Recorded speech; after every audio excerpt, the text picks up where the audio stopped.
Yo guys, Jonathan here, and today we are talking AirPods. They're hard to find, easy to hate, but at the very least, they have stirred up some mixed emotions. The initial reaction when you see AirPods for the first time is, holy shit.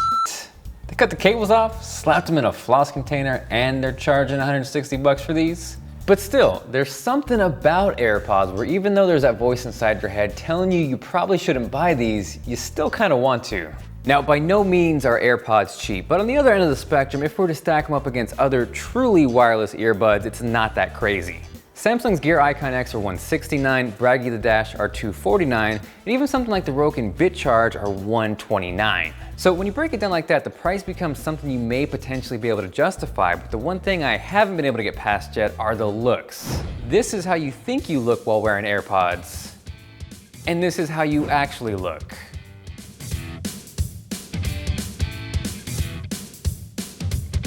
Are they the ugliest piece of tech out there right now? Definitely not, but I'm not sure we could have a serious conversation with these in my ear right now.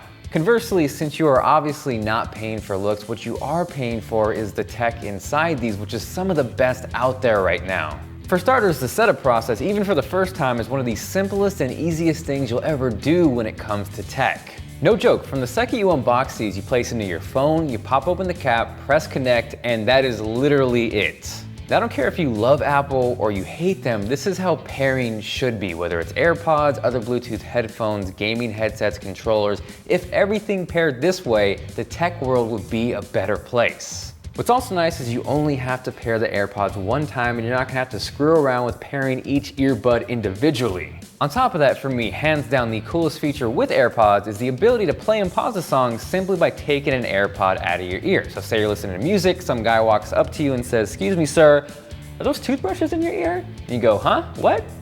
That's gonna automatically pause the song, and once you tell him, "No, sir, these are AirPods," and pop it back in your ear, it will automatically resume where you left off.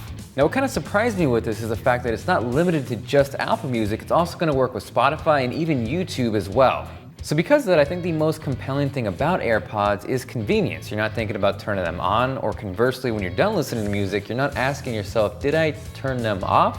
You just pop them back in the case and you kind of forget about it. Now, on the flip side of that, if you forget to put these back in your case, because there are absolutely no wires, there is a very serious chance you're gonna lose one of these. Now, speaking of the case, that is actually how you charge the AirPods, and I'm not gonna lie, Apple in the past has made some pretty questionable decisions as far as charging things goes, but this actually works really well. As far as the AirPods themselves, those should last around 4 to 5 hours, but if you do run out of juice, pop them in the case in 15 minutes will get you 3 more hours of listening time. So I think it's safe to say I am genuinely a fan of the tech inside AirPods, but by no means are these perfect. For starters, by themselves, without using your phone, Siri is actually the only way to control volume. That's all good and well when you're at home and no one's there to judge you, but if you're out in public, especially when they can't see the AirPods in your ears and you say, "Volume up," that's a little weird. So by default, you can access Siri by double tapping on the AirPods, and jokes aside, it can be really useful having quick access like that for questions or navigation, but how awesome could it have been if there were some touch-sensitive controls on the AirPods where you swiped up or down to control the volume? On top of that, for 160 bucks and how much Apple brags about the iPhone 7 being water resistant, I kind of would have liked to see AirPods be water resistant as well. I have actually tested these not only in the gym, but the sauna as well, which is both wet and extremely hot, and so far they have yet to die. So that in itself is a good thing, but it would have been reassuring to know they were geared to be water resistant, because that way if something did happen to them, they would probably fix them. In this case, if I walked into the Apple store, Mr. Apple Genius is gonna say, "Sorry bro, you brought these in the sauna."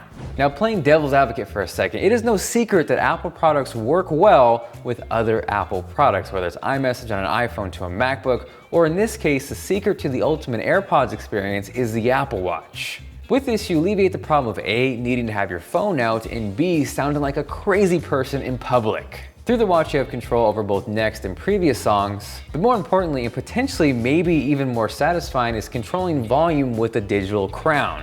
And let me be clear, by no means am I justifying the lack of controls on AirPods, or am I saying that you should go run out and buy an Apple Watch just to control your earbuds, but if you do have one already, I'm not gonna lie, it is really cool. Now, beyond all the tech and even before sound quality, the one thing you gotta ask yourself before you think about buying these is, do they even fit in my ears? The good news is because they are exactly the same as AirPods, if those fit, you're in luck. But the bad news is, if those didn't fit, it is not getting any better here. For me personally, AirPods have always fit really well in my ears, so with AirPods it was no different. They just hop right in and don't seem to fall off no matter what I do.